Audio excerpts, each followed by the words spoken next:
What's up guys, and welcome back to my channel. Today I'm going to tell you about something I did that really messed with my brain in a great way. And it was that I switched my camera into monochrome.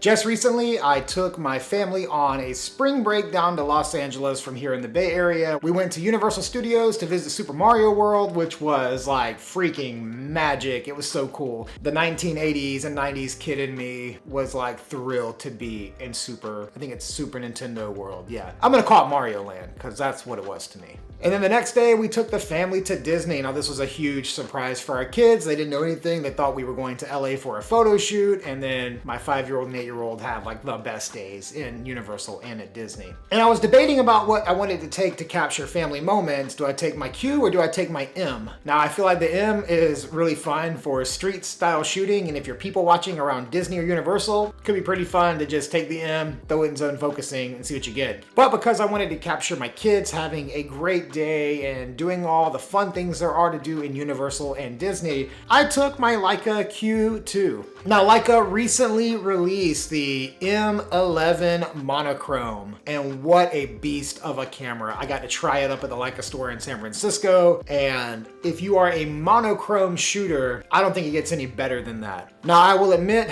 I do not do monochrome too often, and it's not because I don't like it. In fact, I just love it. But I've always found that if I'm shooting, I would just shoot normal and then convert to black and white in Lightroom if I wanted to do that. But one of the things that I know a lot of black and white shooters prioritize is their composition. Some black and white photographers have told me that using the Q2 monochrome, which actually uses an electronic viewfinder in black and white, makes you think about your composure a little more and not being overly interested in getting a monochrome camera because, let's be honest, they are crazy expensive. I mean, Leica's expensive anyway, but the monochrome versions are even more expensive. And real quick, just about that, because I want to maybe acknowledge what the benefit of having a monochrome camera is. I was just watching Fro talk about the Leica M11, and he was really just making fun of it because of how expensive it is and because of how it can shoot only in black and white and how he can just convert his images to black and white. And look, here's the thing. Black and white's not for everybody. Shooting monochromatic is not for everybody, but here are the benefits. Benefit number one, your sensor in your camera is actually a black and white sensor already.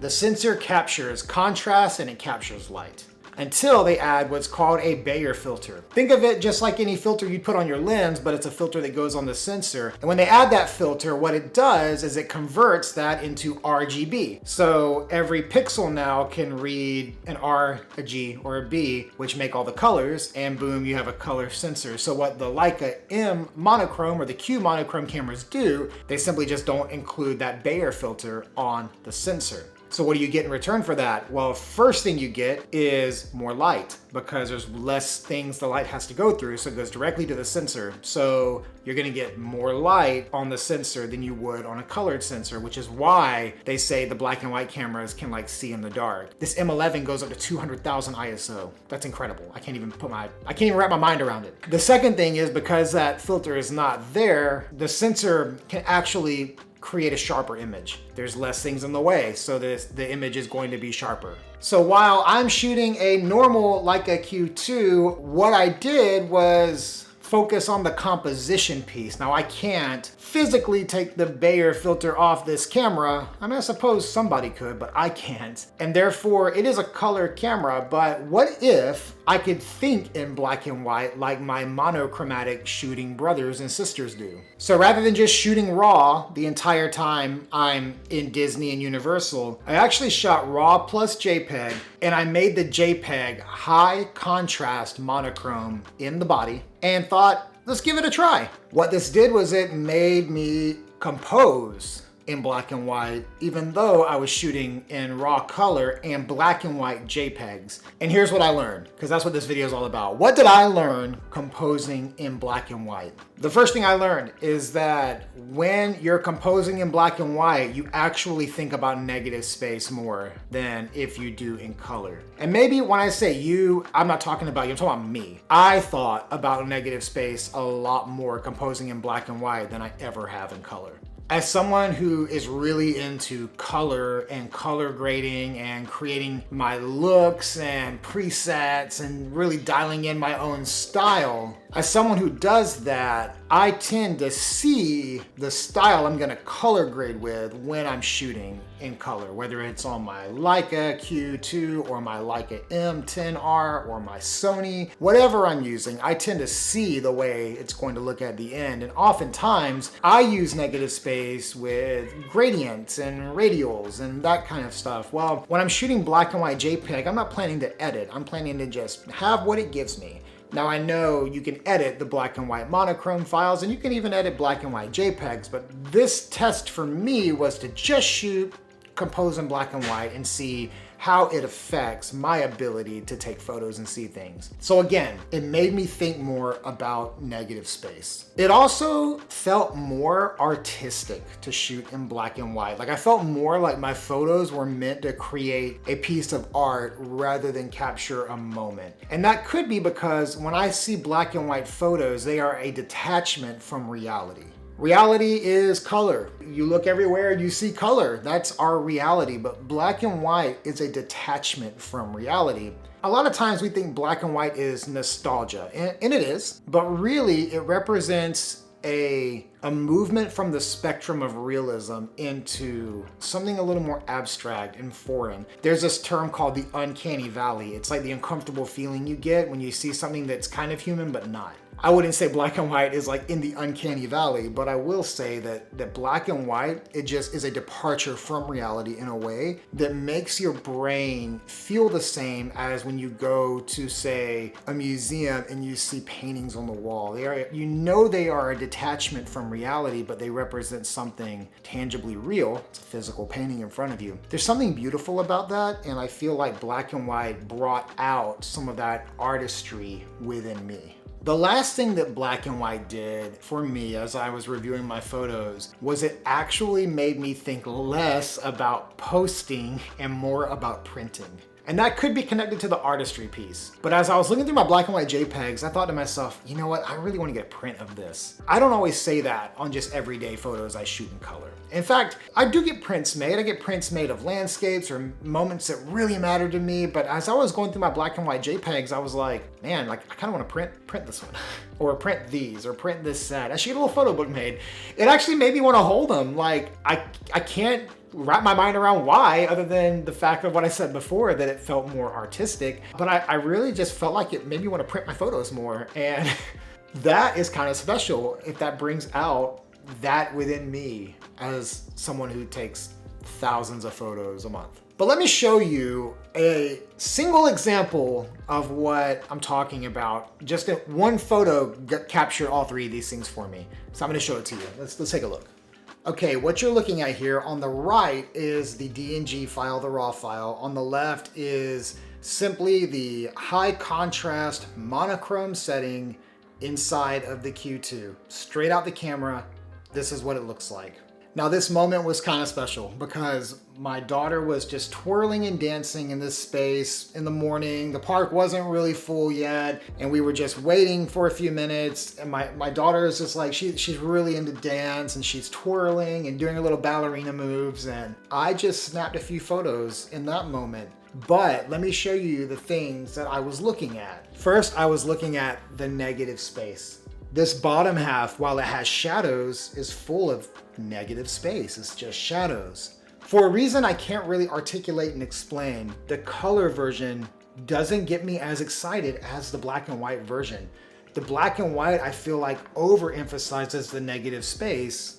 It may be that in the black and white, the negative space at the bottom with just those shadows actually looks more negative than it does in the color version, which has a cast of blue and gray tones in the shadows and maybe some warmth from the light. Like there's all this like information in the negative space, where on the black and white version, it's just a spectrum of gray.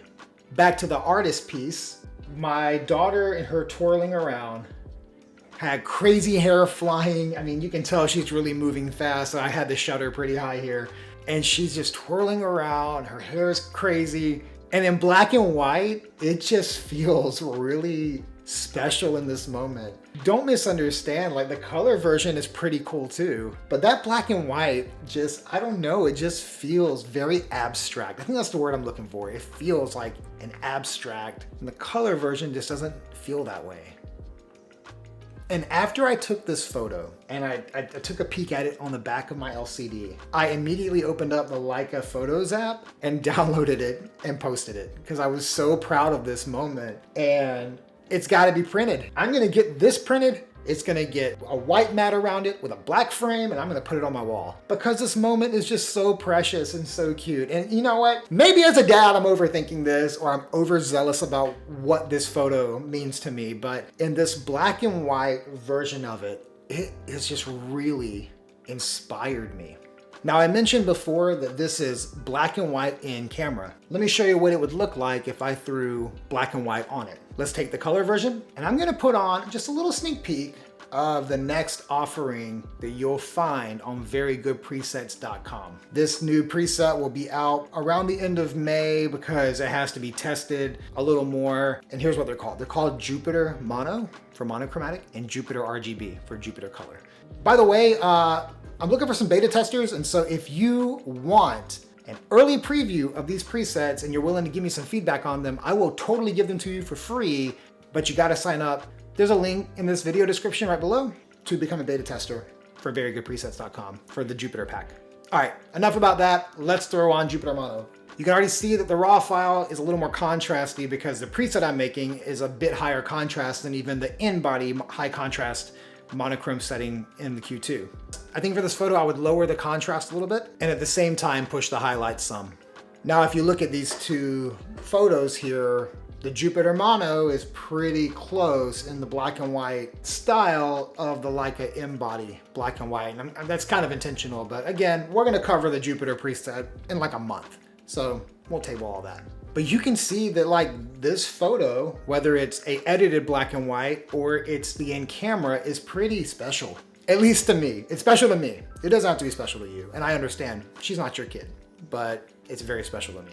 Okay, so just to recap, what I learned from shooting black and white was that I will compose differently because I'm looking for negative space. It makes me feel more artistic when I'm shooting, and it makes me want to print my photos. And all three of those things I think are wins to help me grow and to challenge me more. There is a good chance whatever camera you have has black and white as a JPEG setting. In fact, even the A7 III, which is a very common Sony camera at this point, you can shoot JPEG black and white all day and look through your viewfinder and see black and white all day. I would challenge you to throw your camera in black and white and go shoot for a day. See what it does to you as a creative and mentally, like how does your brain process shooting in black and white? Or maybe you are a monochrome shooter and black and white is your thing, whether it's film or digital. Tell me your experience as shooting black and white in the comments below. Take the challenge, go give it a try. If you're like me and you only shoot color or shoot color 99% of the time, why not? Just throw it into dual, do JPEG and do RAW, get the best of both worlds and give it a try and see what you think. I hope this video was informative, fun, and helpful. And if you want a beta test, click the link below and let me hook you up with the presets I'm working on. See you guys next time.